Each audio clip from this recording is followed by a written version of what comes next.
کہانی ہے ایک ایسے شہر کی جو اپنی آزادی اور لذت میں اس حد تک کھو گیا کہ اللہ نے اسے زمین پر ایک عبرت بنا دیا۔ جب آتش فشاں پھٹا تو صرف ایک شہر نہیں جلا بلکہ پوری تہذیب کی حقیقت ننگی ہو گئی۔ قرآن میں ایک ایسی قوم کا ذکر ہے جنہیں بندر بنائے جانے کا کہا گیا اور تا قیامت نشان عبرت بنا دیا گیا۔ پومپی ایک ایسا شہر جو پچھلے 2000 سالوں سے نشان عبرت بنا ہوا ہے۔ راکھ کے ڈھیر میں لپٹا یہ شخص ایک ثبوت ہے کہ جب انسان حیوان بنتا ہے تو انجام کیا ہوتا ہے۔ اصحاب السبت اور پومپی کے لوگ تو مختلف زمانے مگر انجام ایک، ذلت، تباہی اور عبرت۔ مگر وہ راکھ کی جس میں پومپی شہر دفن ہے وہ صرف مٹی نہیں تھی، وہ ایک ٹائم کیپسول تھی جس نے پورے معاشرے کے گناہوں، عادات اور لذتوں کو ہمیشہ کے لیے محفوظ کر دیا۔ تو چلیے دیکھتے ہیں آج کی ملاقات میں آج سے 2000 سال قبل پومپی شہر کو۔ دوستو ویڈیو کو باقاعدہ آغاز سے پہلے پلیز چینل کو سبسکرائب کر لیں اور بیل آئیکن کو بھی پریس کر لیں تاکہ ہمارا یہ خوبصورت علمی سفر جاری رہے۔ پچھلی ویڈیو میں ہم نے اس قوم کے بارے میں بات کی تھی جنہیں اللہ تعالیٰ کی طرف سے بندر بنائے جانے کا کہا گیا تھا۔ آج ہم ایک اور قوم کے بارے میں بات کریں گے جو شاید اللہ کی ناراضگی کا شکار ہوئی اور آج تک نشان عبرت بنی ہوئی ہے۔ آپ میں سے جو لوگ انسانی تاریخ کا ذوق رکھتے ہیں یا ہالی ووڈ ہسٹوریکل موویز دیکھتے ہیں تو انہیں پومپی شہر کی تاریخ کی کچھ نہ کچھ معلومات ہوں گی۔ 79 عیسوی میں ایک لاوا پھٹتا ہے اور ایک پورا شہر موت کے منہ میں چلا جاتا ہے اور اس کے لاوے کی راکھ پورے شہر کو اپنی لپیٹ میں لے لیتی ہے۔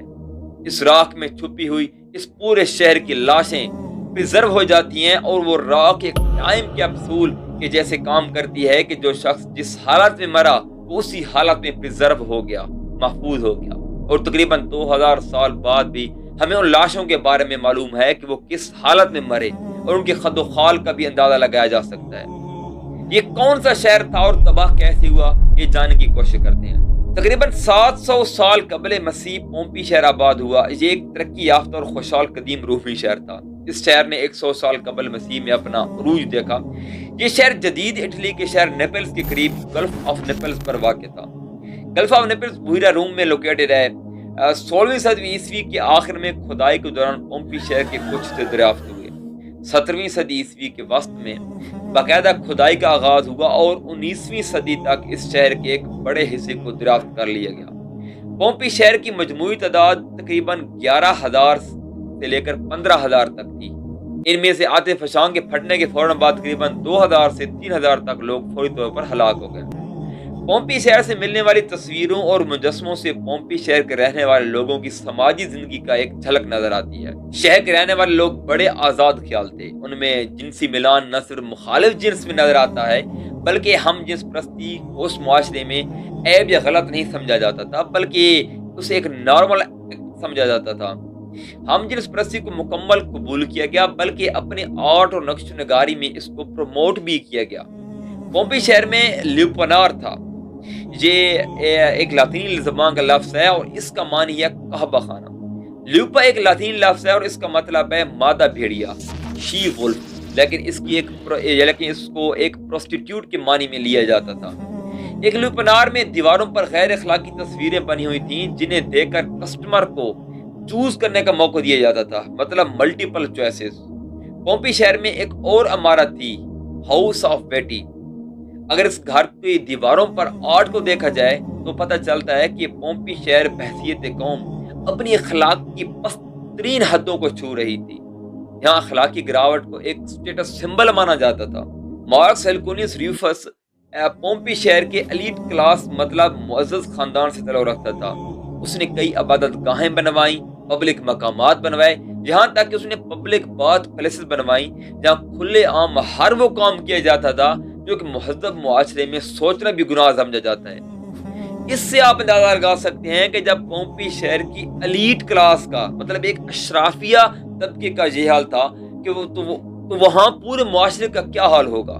جیسا کہ میں پچھلی ویڈیو میں بتا چکا ہوں کہ بندروں کی بونوبو سپیشیز کے بارے میں کہ ان میں رومانس کو تولیدی اور فطری عمل سے زیادہ لذت حاصل کرنے کے لیے کیا جاتا تھا، اس لیے کسی قسم کی پابندی یا حدود مقرر نہیں تھی بلکہ بالکل آزاد اور منچاہی آزادی تھی۔ پومپی شہر اپنی عیاشی، آزاد خیالی اور اخلاقی گراوٹ کے لیے مشہور تھا۔ اگر یہ کہا جائے کہ پومپی کے لوگ انسانی درجے سے گر کر بندر ہو گئے تھے، یعنی انہوں نے ان بندروں کی خصلتیں اپنا لی تھیں، تو شاید غلط نہ ہوگا۔ عام طور پر آتش فشاں کے پھٹنے اور لاوا کے کانٹیکٹ میں آنے سے انسان اور دیگر چیزیں مکمل جل جاتی ہیں، ختم ہو جاتی ہیں، راکھ ہو جاتی ہیں، ان کے محفوظ ہونے کا کوئی امکان نہیں ہوتا۔ لیکن شاید اللہ تعالیٰ نے پومپی شہر کی تباہی کے ذریعے ان لوگوں کو بعد میں آنے والوں کے لیے نشان عبرت بنانے کے لیے انہیں آتش فشاں کی راکھ میں محفوظ کر لیا۔ آتش فشاں کے پھٹتے ہی اس کی گرمی اور مختلف گیسز کی وجہ سے لوگوں کی موت تو ہو گئی، لیکن فوری طور پر آتش فشاں سے نکلنے والی راکھ نے ان تمام لوگوں کو اپنے اندر ڈھانپ لیا اور محفوظ کر لیا۔ اس حد تک محفوظ کیا کہ ان لوگوں کے مکمل حالات بھی ساتھ میں محفوظ ہو گئے کہ وہ کون سی حالت میں تھے، ایون جہاں تک کہ ان کے جسموں کی بناوٹ بھی محفوظ ہو گئی تھی۔ جیسا کہ سورہ بقرہ آیت نمبر 66 میں اشارہ ملتا ہے کہ انہیں اپنے وقت اور ان سے بعد میں آنے والوں کے لیے عبرت بنا دیا گیا تھا۔ پومپی شہر کی تباہی کو تقریباً 2000 سال گزر چکے ہیں، لیکن آج بھی ان کی حالت دیکھ کر عبرت اور نصیحت پکڑی جا سکتی ہے۔ اصحاب السبت کی سماجی زندگی اور پومپی شہر کے لوگوں کی سماجی زندگی میں کافی حد تک سملیرٹیز ہیں۔ اس کے علاوہ دونوں شہروں کا کسی پانی کے قریب ہونا، یعنی کسی سمندر کے ساحل پر واقع ہونا، یہ بھی ایک جیسا ہے۔ اور اگر ان کو ایک سرسری نظر سے دیکھا جائے تو ایسے لگتا ہے کہ اصحاب السبت پومپی شہر والے ہی تھے، لیکن کیا حقیقت میں ہی ایسا ہے؟ اصحاب السبت کا واقعہ تقریباً 500 سے 600 قبل مسیح کا واقعہ ہے، جبکہ پومپی شہر اس وقت بحیرہ روم کے کنارے آباد ہو رہا تھا۔ ان کا ابھی ابتدائی دور تھا، جو کہ بحیرہ کلزم یعنی ریڈ سی، جسے بحر احمر بھی کہا جاتا ہے، اس سے تقریباً 2200 کلومیٹر کے فاصلے پر واقع ہے۔ اور پومپی شہر نے اپنے عروج 100 سال قبل مسیح میں دیکھا، یعنی جس وقت پومپی شہر اپنے آزاد خیالی، لبرلزم اور اخلاقی گراوٹ میں پیک پر تھا، وہ اصحاب السبت سے تقریباً 400 سال کے بعد کا واقعہ ہے۔ پومپی شہر اٹلی کے شہر نیپلز کے قریب واقع تھا، اور اصحاب السبت کا علاقہ مفسرین کے نزدیک ایلات یا ایلا موجودہ اسرائیل کے قریب بحیرہ احمر کے ساحل پر واقع تھا۔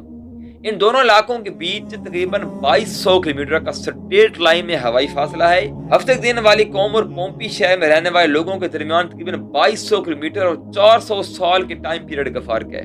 اتنے بڑے فرق کی وجہ سے ہم یہ کہہ سکتے ہیں کہ ان دونوں میں کافی حد تک مماثلت ہے، لیکن یہ کہنا کہ پومپی والے ہی اصحاب السبت تھے، یہ صحیح نہیں ہوگا۔